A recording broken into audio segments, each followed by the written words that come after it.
بسم اللہ الرحمن الرحیم۔ السلام علیکم ورحمۃ اللہ وبرکاتہ۔ ناظرین، آپ دیکھ رہے ہیں ہمارا یوٹیوب چینل اور کچھ سیکھیں۔ آپ تمام حضرات کا پھر ایک بار ہمارے یوٹیوب چینل اور کچھ سیکھیں میں خیر مقدم ہے۔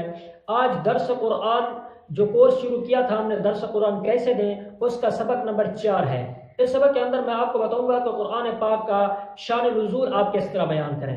پچھلے سبق کے اندر میں نے بتایا تھا کہ قرآن پاک کا ترجمہ کس طرح ہونا چاہیے۔ اگر آپ نے وہ سبق نہیں دیکھا تو نیچے ڈسکرپشن کے اندر میں لنک دے دوں گا، پہلے جا کر اس سبق کو دیکھ لیں، انشاءاللہ اس سے آپ کو فائدہ ہوگا۔ آج کے سبق کے اندر میں آپ کو بتاتا ہوں کہ قرآن پاک کا شان نزول درس قرآن کے اندر آپ کو بیان کرنا چاہیے یا نہیں کرنا چاہیے۔ اگر بیان کرنا چاہیے تو کس انداز کے ساتھ بیان کرنا چاہیے۔ اگر آپ بھی جاننا چاہتے ہیں کہ درس قرآن کے لیے شان نزول بیان کرنا چاہیے یا نہیں کرنا چاہیے تو آئیے اس سبق کو آخر تک دیکھیں، انشاءاللہ آپ کو بہت فائدہ ہوگا۔ تو چلیے سبق کو شروع کر لیتے ہیں۔ شروع کرنے سے پہلے ہمیشہ کی طرح چھوٹی سی گزارش ہے، اگر آپ نے ابھی تک ہمارے چینل کو سبسکرائب نہیں کیا تو پلیز جلدی سے سبسکرائب کر کے بیل گھنٹی کو ضرور دبائیں تاکہ آپ کا کوئی سبق مس نہ ہونے پائے، اور اپنے تمام دوست احباب کو ہمارے چینل اور کوئی سیکھیں کے ساتھ ضرور جوڑیں تاکہ وہ بھی فائدہ اٹھا سکیں۔ اور اگر سبق اچھا لگتا ہے تو سبق کو لائک بھی ضرور کیا کریں، اور اگر کوئی مسئلہ درکار ہے تو کمنٹس بھی ضرور کیا کریں، اور اپنا قیمتی مشورہ کمنٹ کے اندر دینا مت بھولیے گا۔ تو چلیے آج کا سبق شروع کر لیتے ہیں۔ تو ناظرین، میں اکثر دیکھتا ہوں، میں نے اس پر بہت توجہ کی ہے، میں عوام الناس کے سامنے جو علماء کرام یا دینی مدارس کے طلباء کرام جو درس دینا چاہتے ہیں، میں بڑی تدبر غور و فکر کیا ہے میں نے، تو اکثر میں نے دیکھا جو میرے ذہن کے اندر آیا، بعض لوگ تو ایسے ہوتے ہیں جو قرآن پاک کا شان نزول بیان کرنا بالکل ختم کر دیتے ہیں، قرآن پاک کی کسی آیت کا شان نزول بیان بھی نہیں کرتے، اور کچھ دوست احباب ایسے بھی ہیں جو قرآن پاک کا ترجمہ، قرآن پاک کا شان نزول بہت لمبا چوڑا بیان کرتے ہیں، جو اصل بات ہوتی ہے وہ بھی بھول جاتے ہیں۔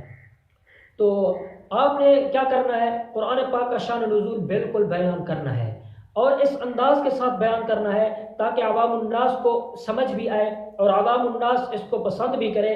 تو آپ نے قرآن پاک کا شان نزول ختم نہیں کر دینا بلکہ بیان کرنا ہے، لمبا چوڑا بیان نہیں کرنا، بلکہ شان نزول اتنا ہونا چاہیے جتنی بات کو سمجھانے کے لیے ضروری ہو۔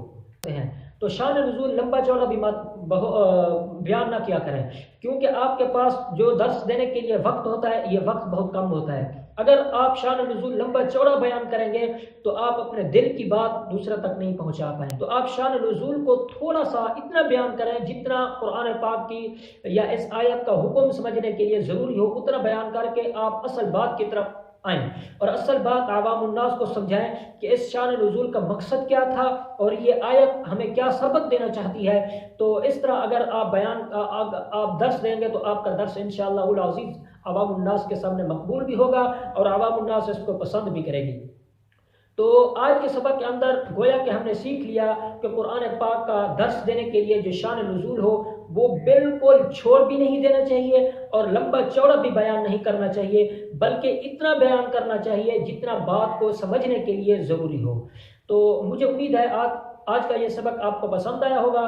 اگر پسند آیا تو پلیز اس کو لائک کریں، اور ہمارے چینل پر نئے ہیں تو چینل کو سبسکرائب کر کے بیل گھنٹی کو ضرور دبائیں تاکہ کوئی سبق آپ کا مس نہ ہونے پائے، اور اپنے تمام دوست احباب کو ہمارے چینل اور کچھ سیکھیں کے ساتھ ضرور جوڑیں۔ ابھی کے لیے اتنا ہی، اور ملتے ہیں اگلے سبق کے اندر۔ اپنا بہت بہت خیال رکھیے گا اور مجھے اپنی خصوصی دعاؤں میں یاد رکھیے گا۔ السلام علیکم ورحمۃ اللہ وبرکاتہ۔